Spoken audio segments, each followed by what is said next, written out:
É um absurdo. O ministro Alexandre de Moraes acabou de dar um golpe que pode ser fatal nas defesas de Bolsonaro e dos demais réus da ação do golpe. Quais que são as consequências disso? É isso que eu vou te mostrar agora. Dá uma olhadinha aqui no que saiu na Folha de São Paulo. Olha aí. Moraes não intima testemunhas de defesa e deixa lacuna para acusados do golpe. Para que direito de defesa, né, gente? Que besteira! Isso aí é coisa de democracia, é coisa de país republicano. Aqui na nossa República de Bananas, a gente não precisa de direito de defesa. Olha o absurdo. O ministro Alexandre de Moraes, do STF, adotou como procedimento para os casos do 8 de janeiro a intimação só das testemunhas de acusação, obrigando as defesas a levar os depoentes para as audiências do tribunal. A prática tem causado receio entre os advogados dos acusados pela PGR de articular um golpe de Estado após a eleição de Lula em 2022. O que isso quer dizer na prática? Isso quer dizer que depois do recebimento da denúncia, depois do começo do processo, que aconteceu agora recentemente, o Moraes só mandou intimar as testemunhas que foram indicadas, que foram pedidas pela acusação, ou seja, pela PGR. O Moraes não mandou intimar o rol ou a lista das testemunhas indicadas pelas defesas. A intimação é uma convocação oficial da Justiça, feita por carta ou feita por um oficial de justiça, e isso garante que as testemunhas da acusação irão comparecer. Ou seja, o lado da acusação sai fortalecido. Agora, com as defesas tendo que encontrar suas testemunhas e levar elas para o tribunal para depoimento, a coisa se complica muito. Porque o advogado ele não tem um poder ou autoridade dada pela lei para obrigar alguém a ir dar um depoimento na justiça. Ele não tem os instrumentos que a justiça tem também para achar o endereço da testemunha e não tem o poder de ir lá determinar que a testemunha então compareça, que é o que acontece quando a justiça intima, quando ela faz a intimação, como está acontecendo em relação às testemunhas da acusação. Mas, Eltan, isso não gera um desequilíbrio? Não está faltando aí paridade de armas, não? Sim, gente, é isso mesmo.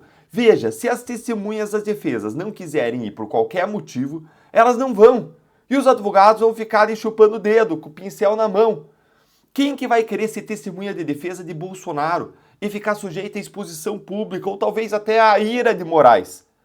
Quem que quer correr risco de ser incluído em algum inquérito, acusada de ser das milícias digitais, ter a sua vida revirada pela Polícia Federal, perder as redes sociais ou então acabar até mesmo presa? Você tem noção de quantas dessas pessoas que devem ter medo do Moraes? Sem falar das testemunhas que não são servidoras públicas. E aí você não tem nem como dizer que ela está descumprindo um dever cívico perante o chefe. Ou ainda, será que não é pior ser servidor público? No caso de ser servidor público, quem que vai querer ir para ser retaliado no trabalho? Especialmente em Brasília. Ou seja, praticamente não vai ter testemunha de defesa, só de acusação. Isso é um julgamento justo? Se eu estivesse na defesa desses casos, uma das pessoas centrais para depor sobre o 8 de janeiro, por exemplo, seria o general G. Dias. Eu arrolaria ele, eu ia pedir o depoimento dele. Vocês acham que ele, ligado a Lula, vai comparecer lá a pedido das defesas do Bolsonaro, dos seus corréus, e ele vai lá voluntariamente para depor? Quando para ele significa uma baita exposição e ainda o risco, depois do que tudo que a gente viu lá das imagens que foram reveladas do 8 de janeiro, significa para ele um risco, ele. Você acha que ele vai querer ir?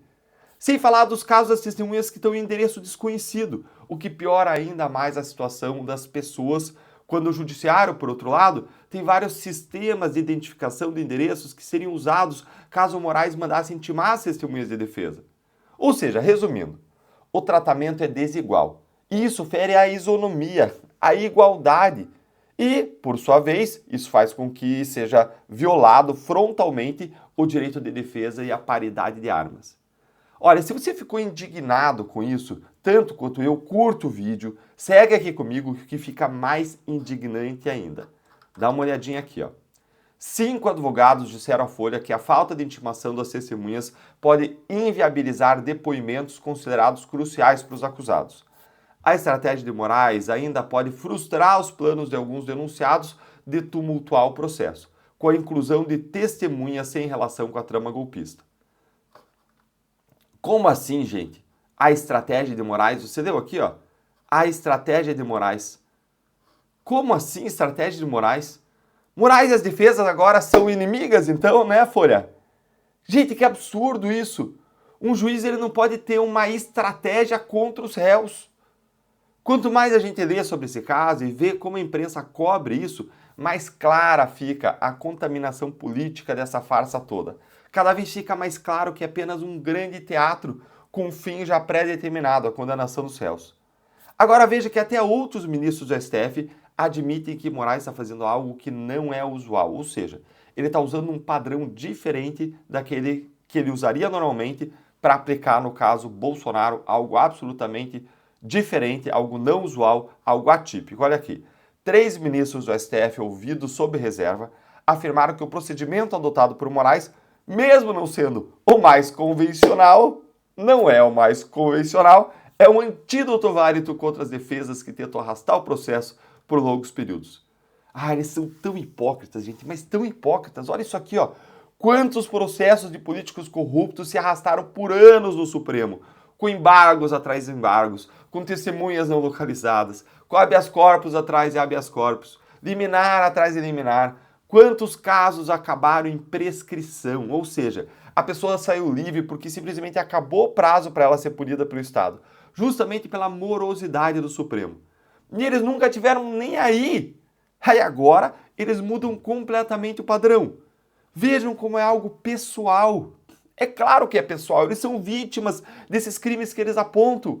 Vários deles são próximos a Lula, são inimigos do Bolsonaro. O impedimento deles é mais claro do que a luz do dia.